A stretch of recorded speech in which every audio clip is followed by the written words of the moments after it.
प्रदेश महामंत्री मध्य प्रदेश किसान कांग्रेस।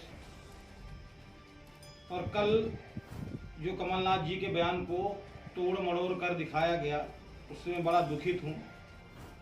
मीडिया ऐसा भी कर सकती है, लोकतंत्र में एक चौथा स्तंभ माना जाता है मीडिया को, और मीडिया से यह अपेक्षा नहीं थी कि मीडिया ऐसा भी कर सकती है। किसी बयान को पूरा दिखाना चाहिए। माननीय कमलनाथ जी ने यह कहा है कि हमारा भारत एक महान देश था। महान देश को अपमानित किया जा रहा है। अपमानित इन 7 वर्षों में, जब से भाजपा की सरकार आई तब से लगातार भारत अपमान झेल रहा है। इस कोरोना काल महामारी में बंगाल में इतने बड़ा रैली की गई, चुनाव किया गया, बाकी सब जगह कोविड-19 को लेकर सारे राज्यों में लॉकडाउन लगाया गया, मगर सिर्फ बंगाल ही एक ऐसा राज्य जहां पर पूरा चुनाव करवाया गया, ना कहीं कोरोना था ना कहीं कुछ था। यह भाजपा का जो कृत्य है वो पूरा वर्ल्ड, सारी दुनिया ने देखा। सारी दुनिया थू थू कर रही थी भारत की, कि भारत एक ऐसी जगह है जहां पर इतनी बड़ी महामारी फैली हुई है। आज कोरोना में भारत नंबर 1 की लिस्ट पर है। जो भारत अर्थव्यवस्था में नंबर 1 पर रहता था, आज कोरोना में नंबर 1 पर है। यह देन है मोदी सरकार की, यह देन है भाजपा की। 7 वर्षों में सब कुछ बेच दिया गया।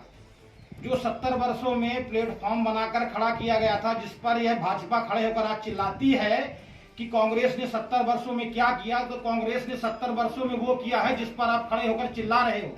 आज उस लायक हो।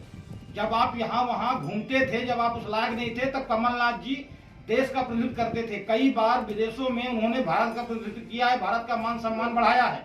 जिनको आप आज कह रहे हो कि उन्होंने भारत का अपमान किया है, देश का अपमान किया, उनके बयान को तोड़ मड़ोड़ कर दिखाया जो गया है, यह कृत्य निंदनीय है। मैं इसकी घोर निंदा करता हूं। और अगर ऐसा ही चलता रहा तो ना लोग मीडिया को मानेंगे, ना शासन को मानेंगे, ना प्रशासन को मानेंगे। मेरा मीडिया वालों से खासकर निवेदन है कि ऐसा कृत्य करना बंद कर दें, बयान को पूरा दिखाएं। कमलनाथ जी कहना क्या चाह रहे थे? कमलनाथ जी यह कहना चाह रहे थे कि भारत हमारा महान था, महान देश था, मगर अब महान नहीं रह गया। इन लोगों का ऐसा कृत्य है, इन 7 वर्षों में देश को बेच दिया गया, निपटा दिया गया।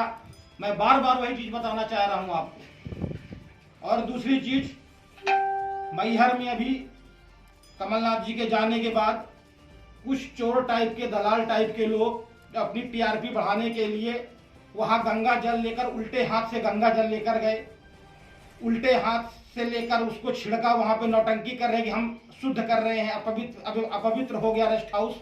तो प्रशासन से पूछना चाहता हूं, क्या प्रशासन करवा रहा है? किससे पूछ के ऐसे टाइप के लोग जो है तो वहां पर यह करने गए? अभी कुछ दिनों बाद अगर भाजपा के मंत्री, भाजपा के मिनिस्टर भी आएंगे तो हम भी कर सकते हैं। हम भी उस जगह को शुद्ध करेंगे, हम भी सैनिटाइजर, हम भी गंगा जल छिड़केंगे। मगर यह करना सही नहीं है। यह कुछ चोर टाइप के लोग अपनी टीआरपी बढ़ाने के लिए यह कृत्य जो कर रहे हैं, उस पर भी प्रशासन ध्यान दे, क्योंकि वो सार्वजनिक जगह है, सरकारी जगह है, सरकारी गेस्ट हाउस है, किसी का पर्सनल नहीं है। और इनका चरित्र इतने में ही समझ में आ जाता है, क्योंकि खिसियानी बिल्ली खंभा नोचे। दमोह में अभी यह बुरी तरीके से चुनाव हारे हैं, मुंह की खाए हैं, जिससे इनके अंदर जो झटपटाहट भरी हुई है वह ऑटोमेटिक समझ में आ रही है।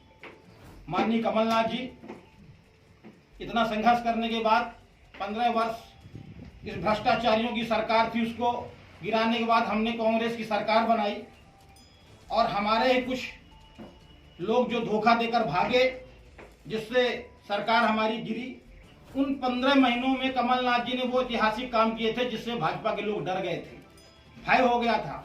यही नरोत्तम मिश्रा जो बड़े बड़े बयान देते हैं आज की डेट पे, इन पर भी जांच होने वाली थी, यह भी जांच के दायरे में आ गए थे। जो आज कमलनाथ जी को बदनाम करने की साजिश की जा रही है, वह इनकी साजिश नाकाम होगी, और आने वाले समय में हम पूर्ण बहुमत से कांग्रेस की सरकार बनाएंगे कमलनाथ जी के नेतृत्व में।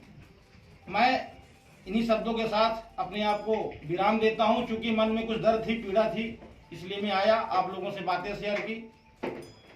आप सब लोग मुझे सुना, बहुत बहुत धन्यवाद आपका। जय हिंद, जय भारत, जय जय कमलनाथ।